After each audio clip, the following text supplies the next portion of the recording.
자, 22편, 오늘 시편 22편 읽었죠? 네, 길어서 다 읽지 않았어요. 네. 시편 22편은 이사야서 53장과 같이 시편에 나오는 순환장, 예수님의 고난에 관한 그런 내용을 담고 있는 것으로 알려져 있습니다.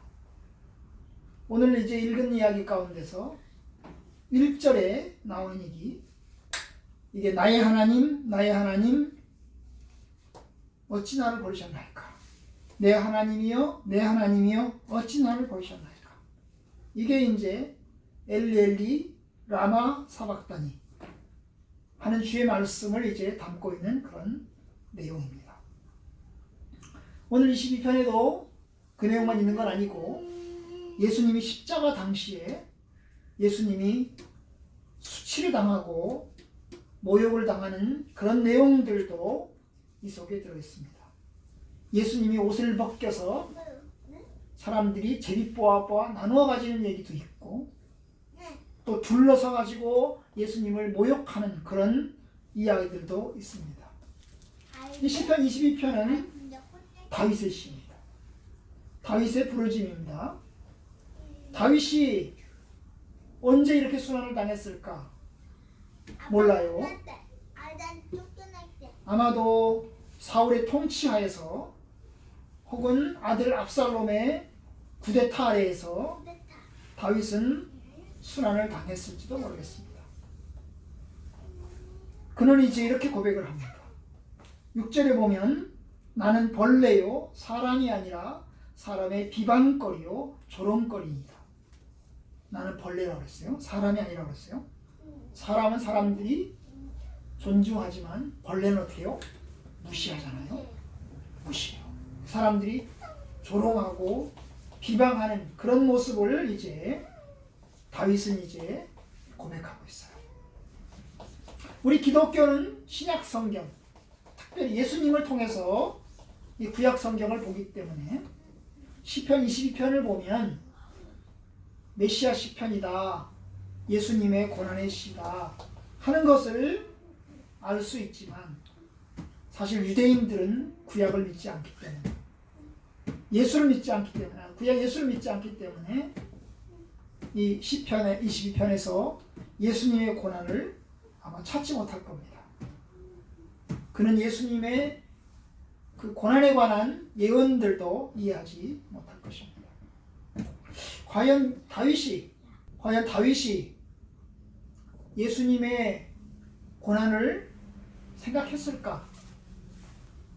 예수님의 고난을 바라보면서 예언을 했을까? 그러진 않았을 겁니다.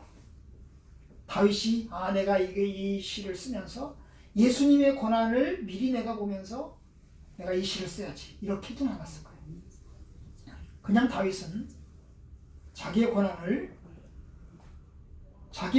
노래하고 자기의 고난에 대해서 쓴 것이죠. 그런데 예수님은 이 다윗의 시를 자기의 고난으로, 자기의 고백으로, 자기에 대한 이야기로 바라봅니다. 이 시편 22편은 크게 두 부분으로 나눠져 있습니다. 1절부터 21절까지, 그리고 22절부터 시작해서 31절까지 이렇게 두 부분으로 나눠져 있어요. 전반부 2배가 길어요. 후반부보다 2배가 더 길어요. 전반부가 21절, 후반부가 10절 이렇게 되어 있어요. 전반부와 후반부가 전혀 달라요. 우리가 아까 읽었는데요, 1절하고 1절 2절 읽었고 21절 22절 읽었죠, 그죠? 전반부를 읽었고 후반부를 읽었어요. 전혀 분위기가 달라요. 전반부는, 앞부분은 기도하는 거예요. 부르짖는 거예요.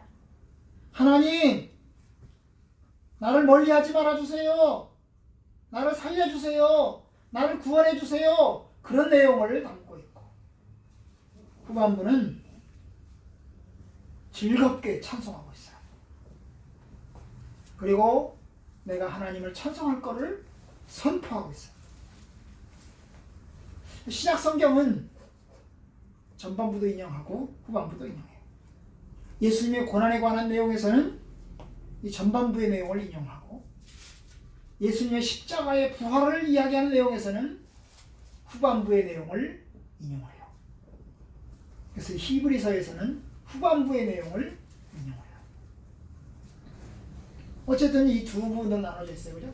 전반부, 후반부 이렇게 나눠져 있고, 여기서 자세히 우리는 보지 못해요. 왜냐하면 시편 22편이 31절까지 있기 때문에 이걸 한 절 한 절 다 뜯어보다가는 오늘 집에 못 가요. 그래서 이제 대략 이제 큰 스케치만 보려고 합니다. 우선 이제 22편의 전반부를 봅시다. 이 전반부는 아까 뭐라고 그랬죠? 부르짖음이라고 그랬죠? 네. 하나님 나를 살려주세요. 내가 왜 나를 버리셨습니까? 하나님 나를 구원해 주세요. 이런 내용을 담고 있어요. 시작하자마자 이 얘기를 합니다. 1절 내 하나님이여 내 하나님이여 어찌 나를 버리셨나이까? 어찌하여 나를 멀리하여 돕지 아니하시오며 내 신음소리를 듣지 아니하시나이까? 내 하나님이여 내가 낮에도 부르짖고 밤에도 잠잠하지 아니하시나 잠잠하지 아니하오나 응답하지 아니하시나이다. 하나님 내가 기도해도 하나님 안 들어주십니다. 내가 부르짖어도 하나님 어찌해서 내 기도 안 들어주십니까? 왜 나를 버리십니까? 이런 내용이죠. 그죠? 기도를 열심히 했는데 하나님 응답해 주지도 않고 들어주지도 않고 그래요. 힘든 거예요. 고난이 힘든 게 아니고 하나님이 기도를 안 들어주는 게 힘든 거예요. 살아가는 삶이 힘든 게 아니고 하나님을 믿는 신자가 하나님께 기도하고 부르짖어도 하나님이 응답해 주지 않는 것이 힘든 거예요. 하나님의 침묵, 하나님이 말씀하시지 않고 그냥 가만히 계신 것이 힘든 거예요. 하나님이 내버려 두신 것이 힘든 거예요. 그럼 생각하는 거지, 하나님 나를 버렸나? 하나님 왜 나를 사랑하지 않나? 이런 생각을 하잖아요. 우리 모두가 다 그런 생각합니다. 이 시편은 하나님에게는 침묵을 느끼고 있어요. 그런데 사람들로부터는 어떻게 하고 있어요? 사람들로부터는 조롱을 당하고 있어요. 7절 보면 나를 보는 자는 다 나를 삐쭉 비웃으며 입술을 삐쩍거리고 머리를 흔들며 말하되 그가 여호와께 의탁하니 구원하실 걸 그가 기뻐하시니 건지실 걸 하나이다. 사람들이 막 뭐라고 해서 놀리고 있단 말이에요. 놀리고 있어요. 하나님, 야, 저놈이 하나님 믿는다며? 하나님 도와줄까? 하나님 안 도와줄까? 그러면서 놀린단 말이에요. 사람들이 놀리니까 너무 비참한 거예요. 하나님이 기도를 안 들어주는 것도 힘든데 사람들에 의해서 무시당하고 조롱당하는 것이 더 힘든 거예요. 이런 내용은 12절에 보면 많은 황소가 나를 에워싸고 바산의 힘센 소들이 나를 둘러싸나이다. 이게 진짜 황소 얘기일까요? 아니에요. 사람들이 얘기죠. 그죠? 사람들이야. 많은 황소가 나를 에워쌌고 바산의 힘센 소들이 나를 둘러싸나이다. 내게 그 입을 벌림이 찢으며 부르짖는 사자 같으니이다. 결국 자기를 죽이려고 사람들이 둘러싸가지고 놀리고 조롱하고 있는 거예요. 16절 개들이 나를 에워쌌으며 악한 무리가 나를 둘러 내 수족을 찔러나이다. 결국 이제 힘든 거예요. 사람들에 의해서. 심지어 여기에는 이제 이런 이야기도 하고 있어요. 18절 내 겉옷을 나누며 속옷을 질이 뽑나이다. 빨가벗겨가지고 내가 내 옷을 내가 입었던 겉옷을 빼앗아가지고 사람들이 어떻게 하고서 나눠가지고 있고 내 겉옷을 속옷 팬티 러닝을 다 벗겨가지고 이걸 어떻게 하고 있어요? 사람들이 제일 뽑아서 가져가고 있어요. 그러니 얼마나 창피하고 또 수치스럽겠어요. 하나님도 기도를 안 들어주시는데 사람들이 내 옷을 뺏어가지고 내 옷을 빨가벗겨가지고 나를 빨가벗겨가지고 막 놀리고 있잖아요. 그리고 둘러싸가지고 뺑 둘러싸가지고 주먹으로 막 때리고 있잖아요. 뭐하고 똑같아요? 예수님하고 똑같죠. 예수님도 그랬잖아요. 예수님도 예수님의 옷을 다 빨가벗겨가지고 병사들이 나눠가졌어요. 그리고 빨가벗긴 채로 어떻게 했어요? 주먹으로 막 때렸어요. 놀렸어요. 침도 뱉었어요. 꼭 그 모습 같아요. 하나님이 하늘에서 보시는 것 같은데 하나님이 그냥 내버려 두세요. 내가 당하는 고난과 내가 당하는 십자가를 그냥 내버려 두세요. 내가 죽어가도 하나님이 그냥 놔두고 계세요. 그거랑 똑같아요. 바로 그 속에서, 그런 상황에서 이 시편 기자는 기도를 하고 있어요. 뭐라고 기도하고 있죠? 하나님 도와주세요. 나를 살려주세요. 그것이 19절 20절이에요. 여호와여 멀리하지 마옵소서. 나의 힘이시여 속히 나를 도우소서. 내 생명을 칼에서 건지시며 내 유일한 것을 개의 세력에서 구원하소서. 나를 사자 입에서 구하소서. 구해달라. 사자들의 입에서, 사자가 나를 죽이려고 하는데 그 사자 입에서 나를 뜯어먹으려고 하고 있는데 그 개의 세력에서 나를 구원해 주세요. 이게 이제 처절한 기도예요. 그냥 기분 좋게 기도하는 게 아니에요. 기분 좋게 말이야 폼내면서 하는 기도가 아니고 정말 절실하게 하는 기도예요. 이 기도를 꼭 들으면 욥의 기도 같고요, 예수님의 기도 같고요, 사도 바울의 기도 같아요. 예수님도 여기저기에서 이 시편 22편을 인용을 했어요. 예수님도 똑같죠? 하나님에 의해서 버림받고 십자가에 못 박혀 죽으셨어요. 그래도 예수님은 하나님을 의지하였고 또 하나님께 기도를 했어요. 예수님의 마지막 기도가 뭐예요? 아버지여 내 영혼을 주께 부탁하나이다. 아버지께 부탁합니다. 아버지여 저들을 용서해 주십시오. 그들은 저희가 하는지를 알지 못합니다. 이게 예수님의 기도였어요. 절망과 좌절 속에서도 이 다윗은 한편으로는 하나님에게 버림받고 사람들에서 무시당하고 조롱당하면서도 하나님께 살려달라고, 도와달라고 기도하고 있어요. 우리 역시 어려울 때는 예수님처럼, 그리고 이 다윗처럼 하나님 앞에 기도해야 되는 거죠. 우리의 감정과 마음을 다 드러내어서 기도해야 되는 거예요. 하나님이 우리의 기도를 들어주신다면 참 좋겠어요.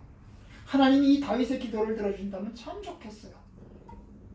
그러면 감사하겠죠. 얼마나 감사하겠어요. 그런데 이제 이 시편에 보면 두 번째 단락 22절부터 시작되는데 22절부터 31절까지 단락은 전혀 분위기가 달라요.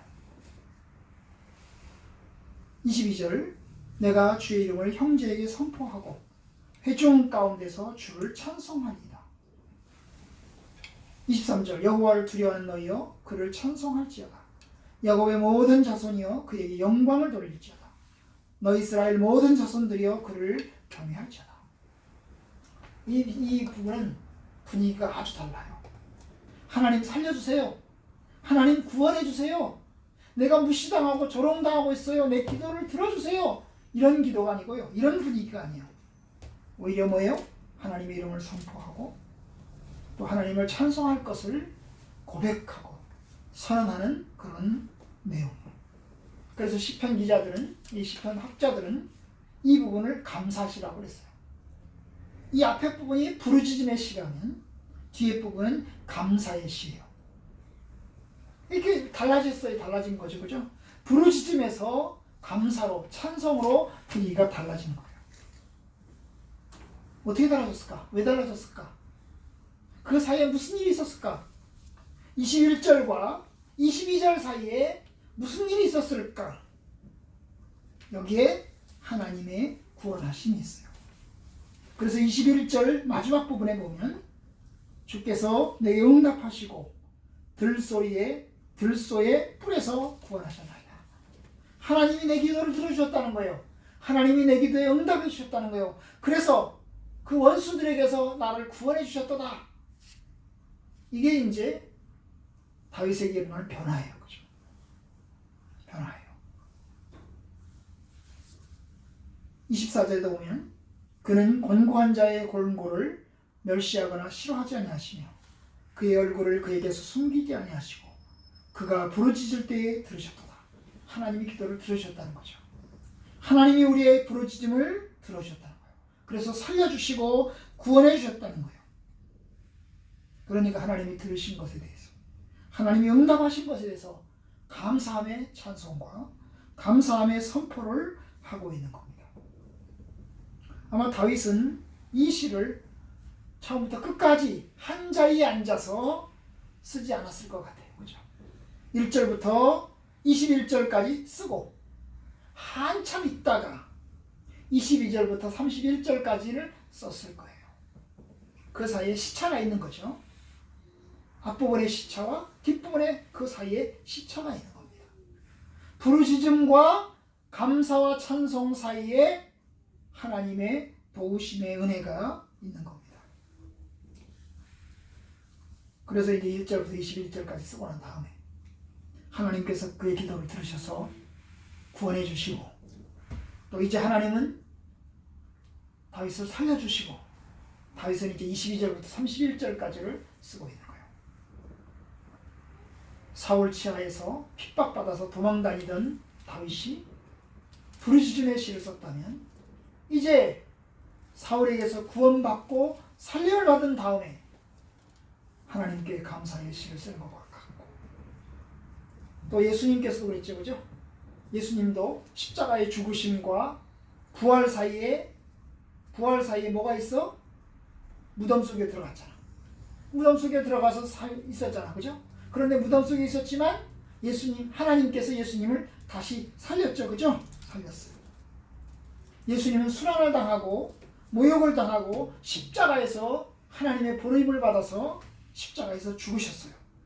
죽을 때 하나님은 침묵하셨고 하나님은 내버려 두셨어요. 그런데 하나님은 영원히 버리지 않으시고 어떻게 했어요? 사흘째 되는 날 예수님을 다시 죽음에서 살리셨죠. 사람들은 이제 끝났다, 이제 예수는 죽었어, 이제 더 이상 살아나지 않아, 이제는 완전히 끝났어, 없었어, 그렇게 말할 때 하나님은 예수님을 다시 살렸습니다. 이것이 하나님의 일하심이죠. 하나님께서 다시 회복시키신 겁니다. 하나님이 다윗을 회복시키듯이 압살롬에서 도망가서 저 요단강 건너서 도망갔다가 하나님이 살려주셔서 다시 예루살렘 궁으로 돌아오게 하신 하나님. 예수님을 십자가에 못 박혀 죽으셨지만 다시 영원히 수치로 끝나지 않으시고 다시 부활시키시고 살리신 그 하나님께서 우리가 비록 순환당하고 또 수치를 당해도 이 수치가 순환이 영원한 것이 아니고 구원의 날에 하나님이 응답하실 겁니다. 이게 우리에게 해주시는 약속입니다. 약속. 그 약속을 바라보고 사는 겁니다. 요한계시록이 그런 겁니다. 요한계시록이 성도들의 순환을 담고 있어요. 사람들이 순교하고 또 핍박당하고 또 뭡니까? 끌려가고 또 죽임당하고 이런 내용을 담고 있어요.